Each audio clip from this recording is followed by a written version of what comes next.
À l'école d'état-major de Koulikoro, les formations se poursuivent au-delà du centre de formation. Les stagiaires de cette école militaire se sont rendus dans la région de Ségou, dans la cité de Balanzan.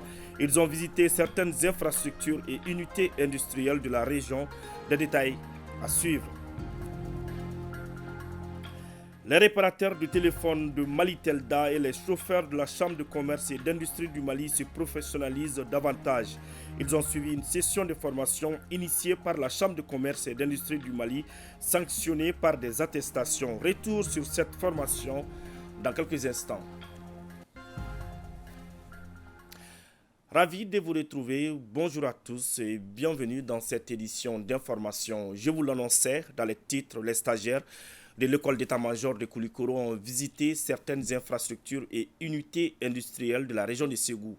Une activité pédagogique qui a permis aux stagiaires de voir le fonctionnement de ces différentes unités, nous dit Fousseni Samake.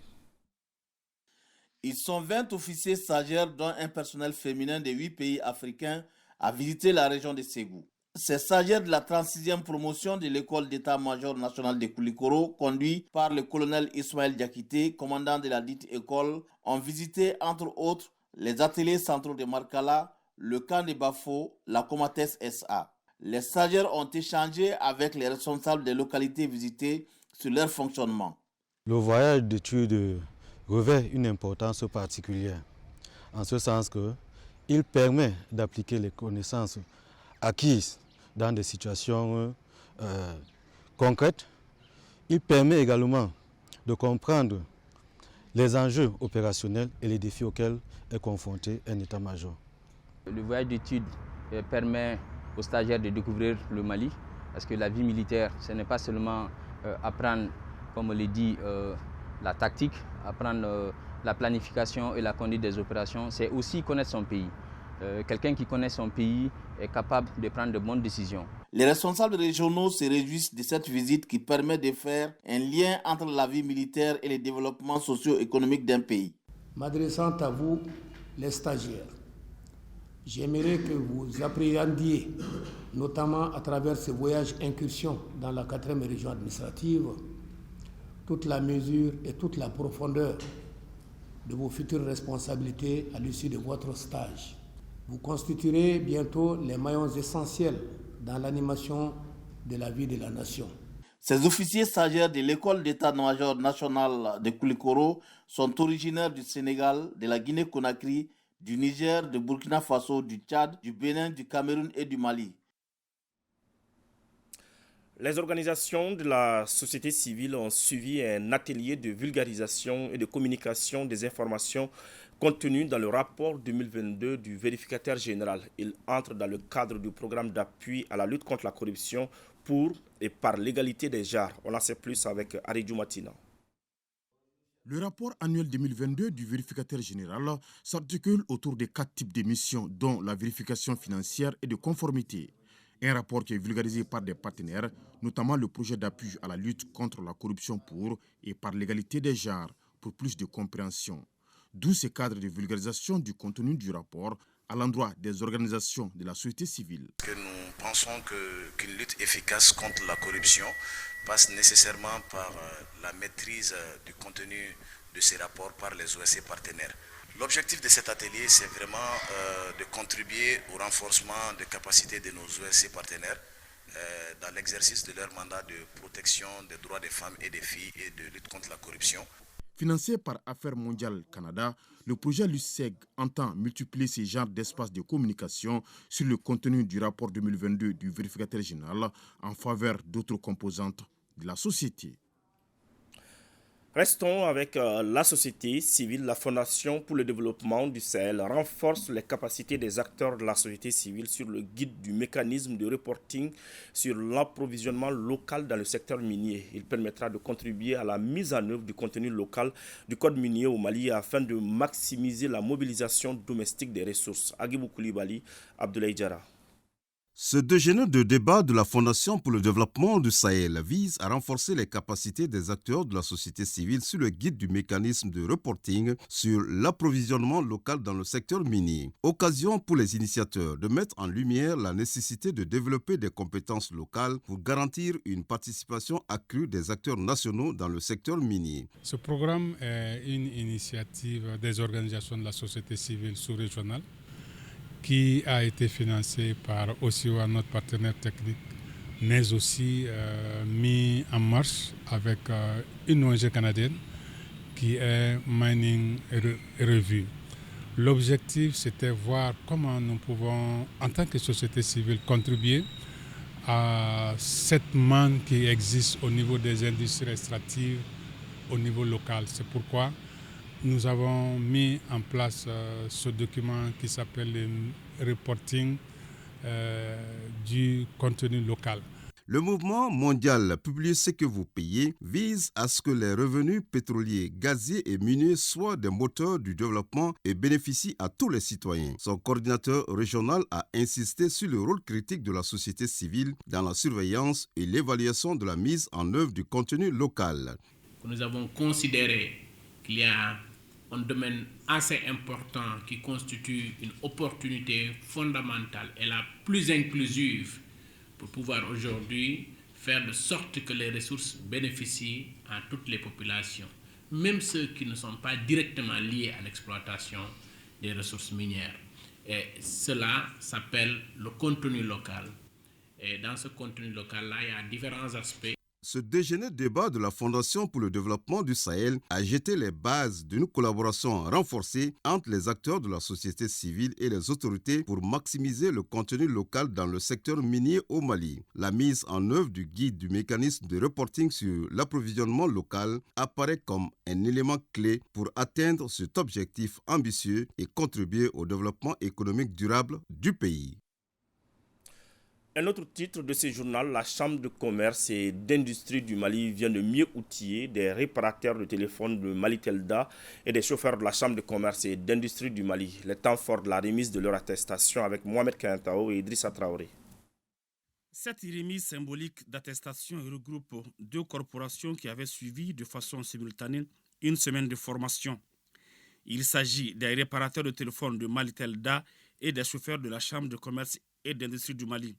Si les premiers ont été formés sur la généralité de la téléphonie mobile et la gestion d'entreprise, les autres ont plutôt été outillés sur le secourisme, le code de la route, l'éthique et la déontologie du métier de chauffeur. Les participants ont porté sur les points suivants. Confier le suivi du parc automobile de la CECIM aux responsables des chauffeurs, fixer les normes et procédures de la fonction du chauffeur au sein de la CECIM, tenir compte des chauffeurs dans l'attribution des véhicules à la réforme. Les différentes générations de téléphonie mobile ont été exposées, les fonctionnalités de la téléphonie mobile, les composantes du téléphone mobile. En ce qui concerne la diagnostic, les outils de diagnostic, les différents types de pannes, les systèmes d'exploitation ont été abordés. Ce sont 25 réparateurs de téléphone et 10 chauffeurs qui avaient pris part à ces deux sessions de formation. Session initiée par la CECIM qui s'est dit prête à les accompagner. Vous avez demandé de multiplier les formations. Votre représentant a dit que depuis des années, c'est la première fois qu'une telle formation se passe à la Chambre. Moi, je le confirme, je suis là depuis 2003 et nous nous engageons que les sessions seront multipliées au besoin. 7 jours de formation a permis de renforcer vos capacités opérationnelles dans les différents domaines. Nous exhortons toujours vraiment à exprimer les besoins dans ce sens. Les représentants des participants ont salué l'immensité de la tâche qu'effectue la Chambre de commerce et d'industrie du Mali pour leur plein épanouissement avant de souhaiter la tenue d'autres sessions de formation de recyclage pour leurs corporations respectives. La soirée de bienfaisance aura lieu le 10 février 2024 à Bamako. L'annonce a été faite par les responsables de la Croix-Rouge malienne.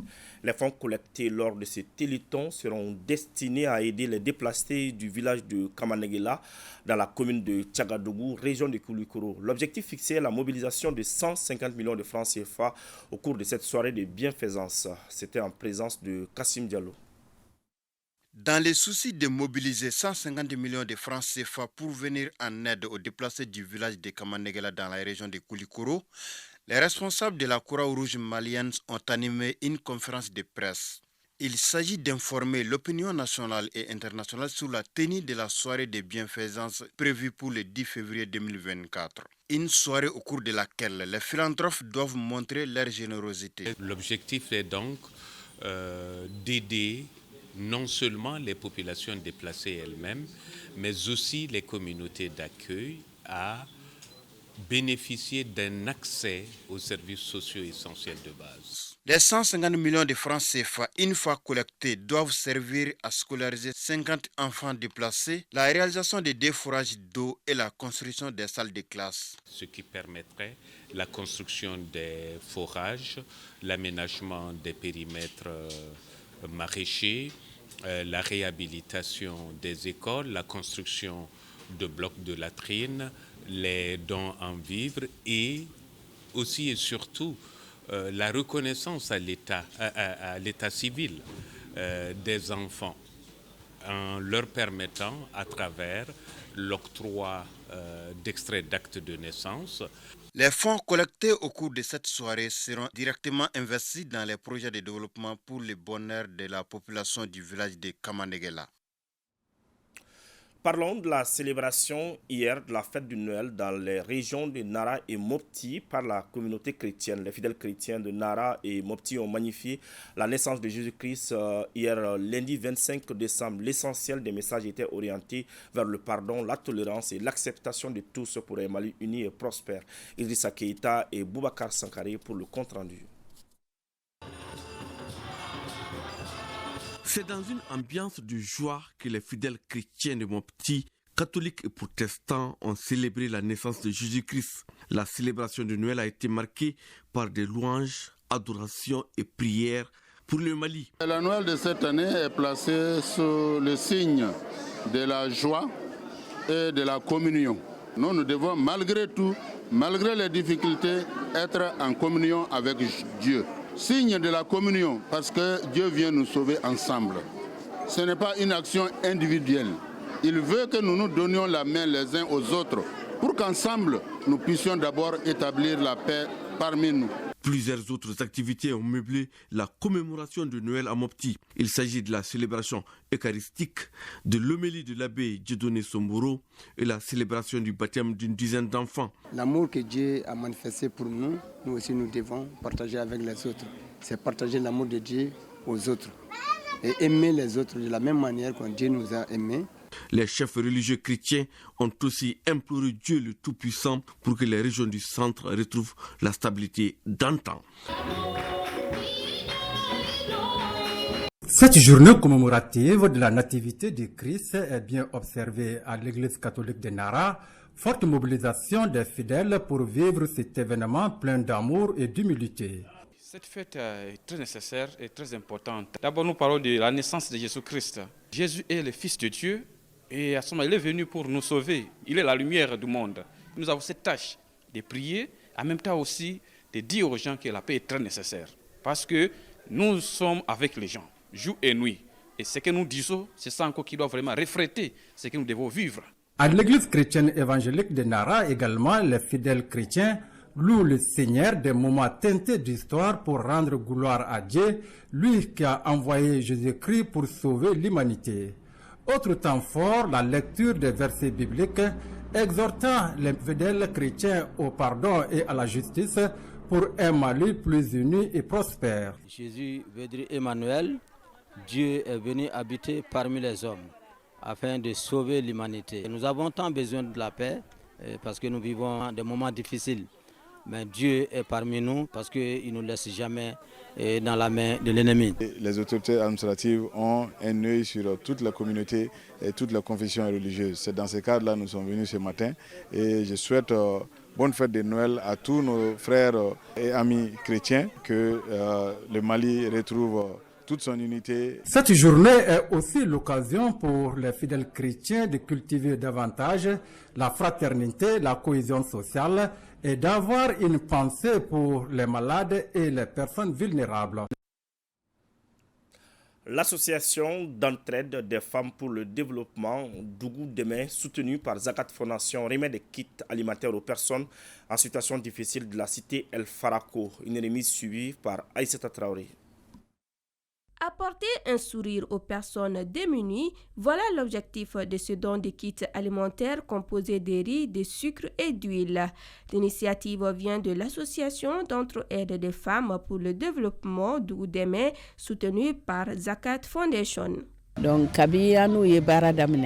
Nous avons soutenu l'association avec du riz, du sucre et de l'huile pour donner à 100 personnes qui en avaient vraiment besoin, vu la situation difficile du moment. 100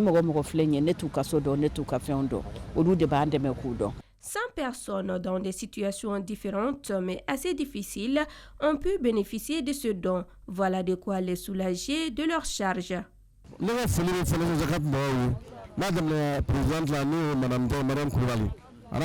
Je remercie la Fondation Zakat et Fatim Sissoko pour leur aide. Que Dieu les récompense et les aide dans leur travail.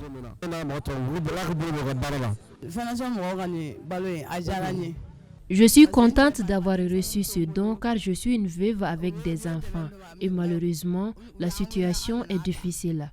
Je remercie les donateurs. L'association d'entraide des femmes pour le développement et la fondation Zakat ne comptent pas s'arrêter en si bon chemin. D'autres activités similaires sont prévues. Sur un tout autre plan, dans le cadre de la promotion de l'entrepreneuriat culturel, 50 jeunes des régions de Mopti, San et Ségou ont été formés pendant 3 mois dans 5 disciplines artistiques dont le théâtre, la danse. Cette formation assurée par l'association Koumasso Théâtre est une initiative du projet financé par l'Union européenne à travers le GIZ. Ces jeunes ont montré leur savoir-faire lors d'une cérémonie de restitution à Ségou. Jacqueline Dako et Moussa Fofana. Après 3 mois de formation, 50 jeunes aguerris dans 5 disciplines, à savoir le théâtre, la danse, les métiers techniques, l'art visuel et l'entrepreneuriat, exposent leur savoir culturel et traditionnel au public. Les jeunes, à travers leurs différentes prestations, touchent les maux qui minent notre société. Nous devons continuer à les suivre chacun dans ses localités, à faire en sorte qu'ils s'organisent entre eux, à devenir des compagnies, des groupes, des troupes de théâtre. Et Koumasso continuera avec l'appui du partenaire Proges à les accompagner jusqu'à la réelle professionnalisation, jusqu'à une autonomie. Nous avons appris un nouveau métier. Cela va nous permettre d'être désormais en mesure de bien exercer le métier partout et d'être autonomes. Nous demandons aux formateurs de faire un suivi pour nous aider à voler de nos propres ailes. Ainsi, le programme Jeunesse et Stabilisation Proges vient en complément aux efforts du gouvernement pour la promotion de la culture. Je m'engage solennellement devant vous que notre accompagnement ne fera pas défaut pour que les activités de l'association Koumasso Théâtre aillent de l'avant. Par cette formation pour l'entrepreneuriat culturel chez les jeunes, Koumasso Théâtre, l'Union européenne et la GIZ, à travers le Proges, veulent donner un coup d'accélérateur à l'insertion socio-professionnelle et à l'épanouissement des jeunes. Restons à Ségou. Une journée de formation pour le maintien de la paix durable est organisée par Yali Dakar Alumini Association Mali. Une journée mise à profit par les jeunes étudiants de Ségou et autres pour débattre de plusieurs sujets relatifs à la paix et à la cohésion sociale. Les détails avec Abdourahmane Sengaré et Bakari Traoré. Le renforcement des capacités des jeunes pour le maintien de la paix, c'est l'objectif de cette formation qui regroupe environ 70 participants composés d'étudiants et autres. Une formation initiée par IDAM qui signifie Yali Dakar Alumni, association Mali en partenariat avec Save the Children. Une occasion pour les universitaires de partager leurs expériences en matière de promotion de la paix. Mes attentes par rapport à cette formation, c'est d'apprendre beaucoup sur le leadership communautaire et pour pouvoir être un bon leader dans le futur, et aussi apprendre beaucoup sur la gestion des conflits qui est un problème majeur dans notre pays actuellement. La situation actuelle du pays même le demande. Ici, nous formons des jeunes sur le leadership communautaire. Donc ces jeunes-là vont impacter positivement dans la communauté. Quand les communautés vont se développer, donc il y aura le développement de la ville et ainsi va venir le développement du pays en tant que tel. Les sujets relatifs au leadership communautaire, à l'extrémisme violent et à la gestion des conflits sont entre autres thèmes qui vont animer le débat. Nous avons été accompagnés et bénéficiés d'une subvention de Save the Children pour organiser cette formation à l'endroit des jeunes de Ségou. Parce qu'on s'est dit qu'il faudrait aller à l'intérieur du Mali pour que les jeunes puissent avoir le pouvoir à travers les renforcements des capacités. Et surtout que nous sommes entre griffes dans une zone où il y avait beaucoup de conflits dans les alentours. Rappelons que IDAM est une association de jeunes bénévoles qui œuvre pour le maintien de la paix. En troisième région, les médecins chefs des districts sanitaires de l'ancienne région de Sikasso sont en conclave dans le cadre de la réunion de restitution des résultats de la continuité des services de dépistage du VIH-Sida chez les enfants malnutris, les patients tuberculeux et ceux admis pour consultation IST. Des précisions avec Yoruba Diabate et Bokari Koulibaly. Améliorer le taux de dépistage du VIH chez les enfants malnutris, les patients souffrant d'IST et de tuberculose dans les centres de santé de référence de l'ancienne région administrative de Sikasso. C'est l'objectif de cette réunion de restitution des résultats du projet de l'ONU-SIDA mis en œuvre par l'association Kénédougou Solidarité à l'intention des 8 districts sanitaires de la région. Nous reconnaissons qu'il y a beaucoup de difficultés. D'abord la gestion des données, mais toutes les stratégies sont aujourd'hui mises en œuvre pour que nous puissions vraiment relever ces différents défis. Mais en plus de cette gestion des données, il y a aussi une autre stratégie par rapport au dépistage. Parce qu'on sait qu'il y avait des problèmes aussi à ce niveau. Certes, les acteurs communautaires nous appuient dans ce sens à travers d'autres ONG, mais il faut dire aussi que ce projet vient à point nommé. Les indicateurs en matière de performance dans la lutte contre le VIH, la tuberculose et la malnutrition des enfants sont fort appréciables dans les districts sanitaires de Bougouni, Kolandjaba, Yanfolila, Sélingué, Kouchala, Niena, Kadjolo et Sikasso. En témoignent les résultats fournis par les participants. Nous sommes ici dans le cadre des cérémonies de remise d'un prix. C'est une initiative que nous avions commencée il y a quelques années à Ségou, que nous avons amenée à Sikasso et nous sommes à la 3e édition à Sikasso ici. Donc le défi au Mali aujourd'hui, c'est de faire en sorte qu'il n'y ait pas de passerelle entre cette couche qui a une prévalence élevée et la population générale. Et c'est tout l'effort que nous devrions faire pour maîtriser la lutte contre le sida au Mali. Si nous voulons être au rendez-vous de l'élimination du sida à l'horizon 2030. À l'issue d'une compétition organisée entre les différents districts sanitaires de la région, c'est Bougouni qui se classe premier et encaisse la somme de 1 200 000 francs. Il est suivi du district sanitaire de Yanfolila et le district sanitaire de Niena se classe en 3e position. Il faut rappeler que l'association Kénédougou Solidarité est engagée dans la lutte contre le VIH-Sida depuis 1998. À Koulikoro, la 2e édition de la nuit de reconnaissance de Megueta Info vient de se tenir. Elle s'inscrit dans le cadre de la reconnaissance des hommes et femmes qui se sont battus pour le développement de la 2e région. Des manifestations suivies par Ousmane Kouita.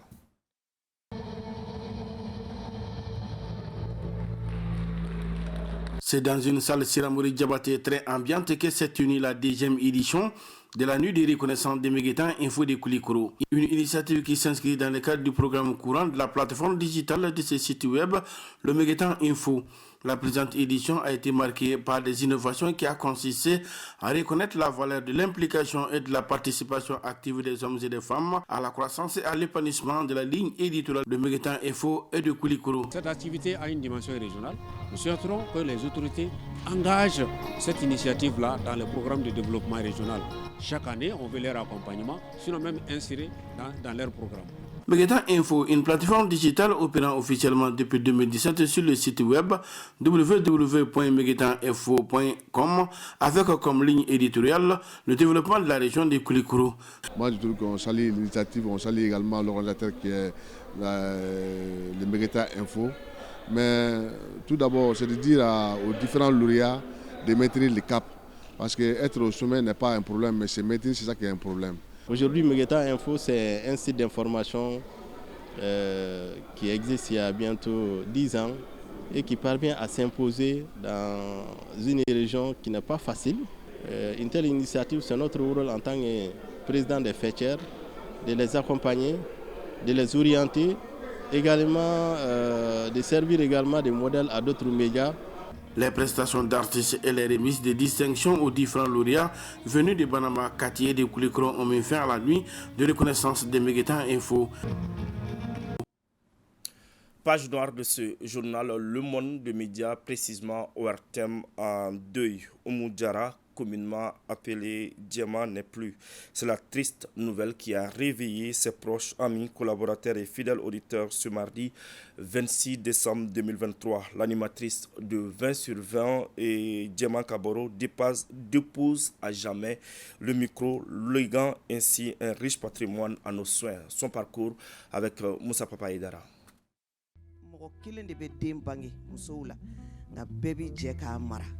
Jango an fɛ yan an kana ɲinɛ éducation de base kɔ diɲɛ ko ni den ma mara fu de do. Un réveil brutal pour les téléspectateurs et auditeurs de l'ORTM, mais aussi et surtout pour le personnel de la maison de la radio.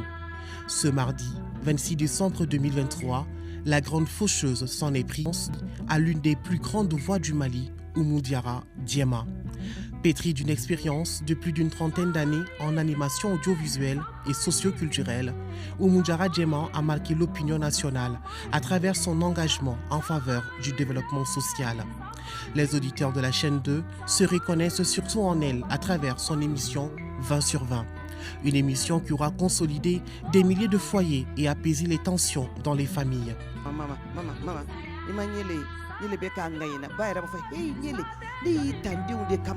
Oumou Diarra, c'est aussi une grande comédienne rompue à la tâche, une animatrice à couper le souffle.